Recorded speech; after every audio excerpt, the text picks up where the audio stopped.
garaabay kuwaas waxaa la dhihi karaa sidoo kale hadal ka soo yeeray oo aad u Soomaalida iyo dowladda xamar iyo aad ugu raftaa jir walow inta Soomaali sidii loo caynayo lagu daalaba laakiin waxaad moodaa in Soomaalida ku nool dalka Koonfur Afrika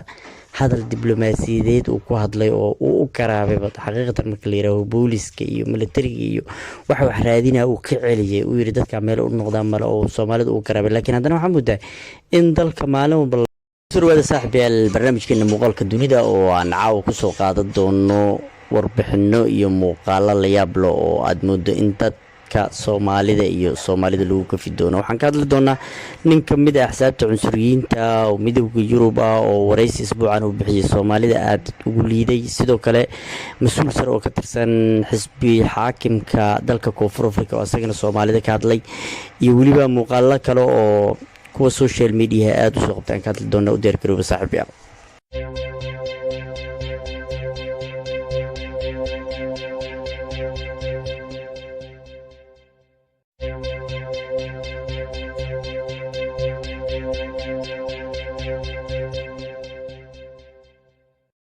kadib markii isbuucan ay banaanbaxyo xoogan oo ajaanibta inay dalka iskaga baxaan lagu dalbanayay ay ka dhaceen dalka Koonfur Afrika ayaa waxaa shir jaraa'id qabtay Fakile Mbalula oo ah xogayaha ugu sarreeya dalkan Koonfur Afrika ee xisbiga leeyahay ANC-da asagoo dhowr dal ka hadlayay iyo dalalka soo garootiyada ee dalkan soo kale ee qaabka u soo galaan iyo mid walba dantiisa asagoo ka hadlayay ayuu wuxuu ku soo daray sheekadii dadka Afrikaanka ah ee dalkan soo aaday wuxuu yiri Pakistan iyo Bangladesh aad u fogyiin dalkooda macnaha inay dalkan inay yimaadaan sharci la'aan ay ku joogaan ay ganacsi ka furtaan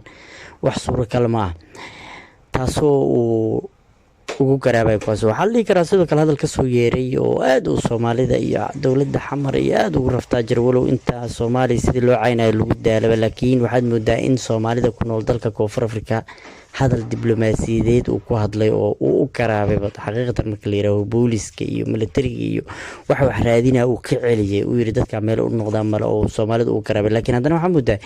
in dalka maalin walba la ammaano ee la faaniya ee nabada ka jirto madaxweynaha dadka dhex lagu heeyo saas waa inuu hal xabad ka jirin oo beenayo caalamka wuxuu naga aaminsan yahay waxa naga isku haysana laba kala taba way warbaahinta waxa laga hadlo wax xaqiiqda waxa laga arko laakiin waxa Facebook page ka qofka dawladdu u shaqeeyay kan dawladda lacag ay siisay in waxay siiyo sawirro soo dhigo lagu arko waa qalad ninkan wuxuu leeyahay dhankaas wax dawladda kama jiraan uu leeyahay hadalkiisan dhageysan doona horta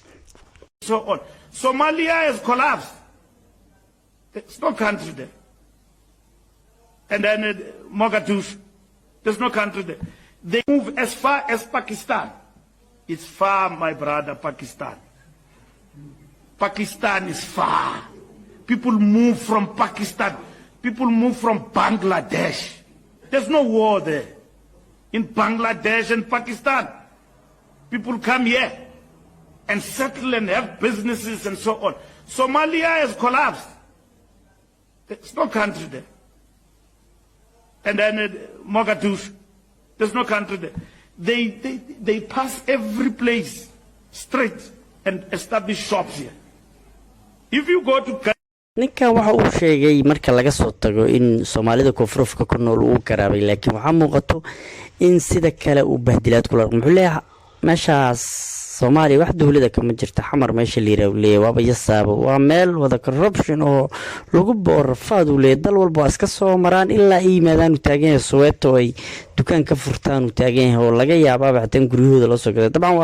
waa sidoo hadalku u dhigaa laakiin ma dhiin markii dabcan waxa muudaa in dalka Soomaaliya iyo dadka Soomaaliyeed ceeb ay dhaxda ka jiifaan xaqiiqatan oo loo baahan yahay in waxaan inay ka gudbaan isqabsigan dawladda iyo wax nidaam dimuqraadi ah u jihaystaan waxa ciyaalkan yar oo lacagda la siinaa maalinba diyaaradaha in lagu qaado maalinba magaalo laga dejina inaysan dal uuna ku dhismin sidaas in loo sheegay ku fiican tahay dadka hadda dalka hogaamiyo oo xasan sheekh ugu horeeyo dalka madaxweynaha ka tahay wixii caay adduunka yaalo la isku caynaya lagu caayaa from Donald Trump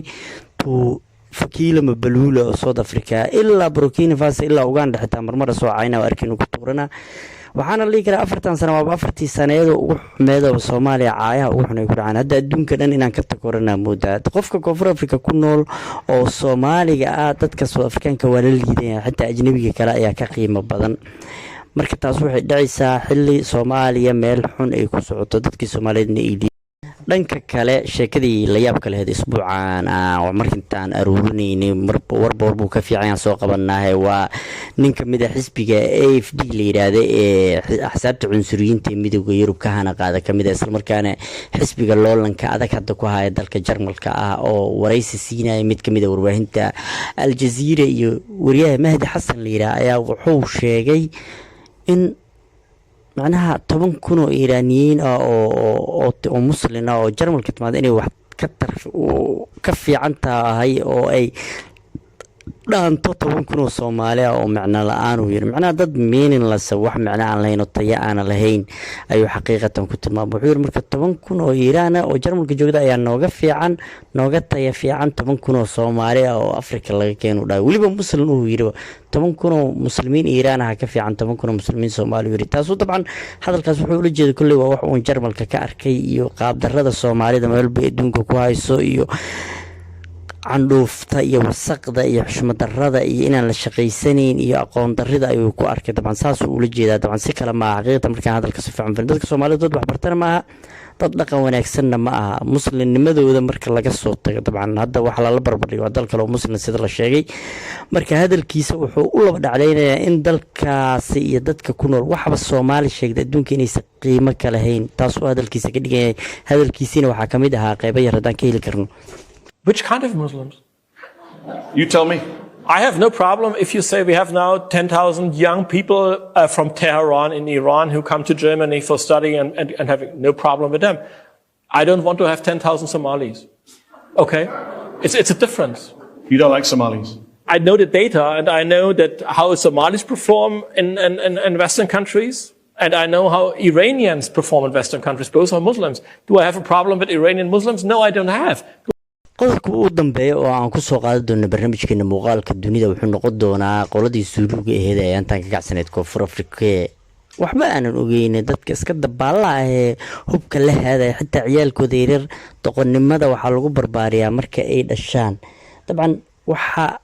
la soo bandhigay oo warbaahinta caalamka iyo social media ee koonfur Afrika ka soo muuqday wiil yar oo lagu tababarayo doqonnimada macnaha hubka la haadaya iyo waxa iska qaylada iyo qaawanaashada dadka waaweyn ku hadlaan video ay ka duubayaan dabcan wiilkan xitaa dad kamid ah macnaha maxaan ku iraahdaa social worker-ka koonfur Afrika iyo hay'adaha xuquuqul insaanka waxay tageen cunugkan waxa in la baro hadda inta uu yar qalad oo in iskuul loo diray ahayd wax la baro wiilkan bal horta aan isla daawanna bal